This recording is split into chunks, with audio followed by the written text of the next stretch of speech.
না পড়ার জন্য তোমার কাছে হাজার এক বাহানা আছে, কিন্তু এবার সিদ্ধান্ত তোমার যে শুধু জীবনভর অন্যদের স্ট্যাটাসই দেখে যাবে, নাকি নিজেরও একটা স্ট্যাটাস বানাবে।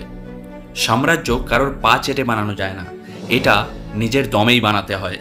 যদি কেউ তোমায় অপমান করে, তোমার সাথে দেখা করতে সরাসরি না বলে দেয়, তাহলে এর মানে হলো এখনো পর্যন্ত সমাজে তোমার কোনো স্ট্যাটাস নেই।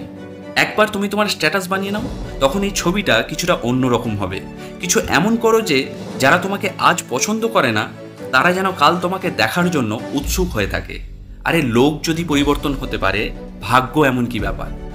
এমন না হয় যে সময় তোমাকে বদলে দেয়, বরং তার আগে তুমি তোমার সময়কেই বদলে ফেলো।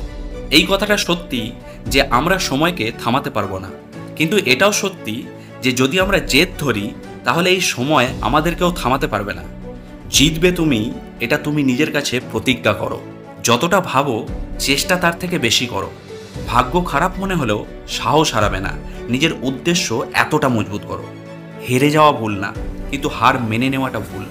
তোমার মধ্যে হাজার দুর্বলতা থাকলেও কোনো ব্যাপার না, তোমার মধ্যে অবশ্যই এমন একটা গুণ থাকবে যেটা তোমার হাজার দুর্বলতাকে পিছনে ফেলে দেবে।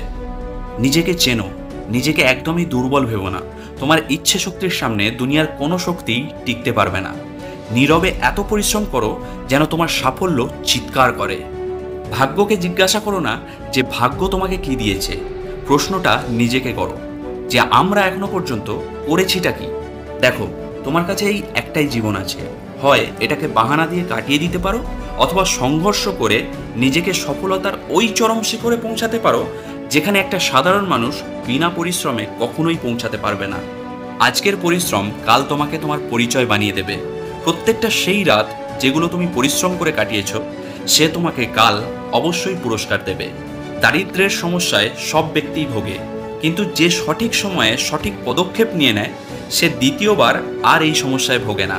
সেই গন্তব্যও তোমার কাছে মাথা নত করবে যদি তোমার প্রস্তুতি জবরদস্ত থাকে।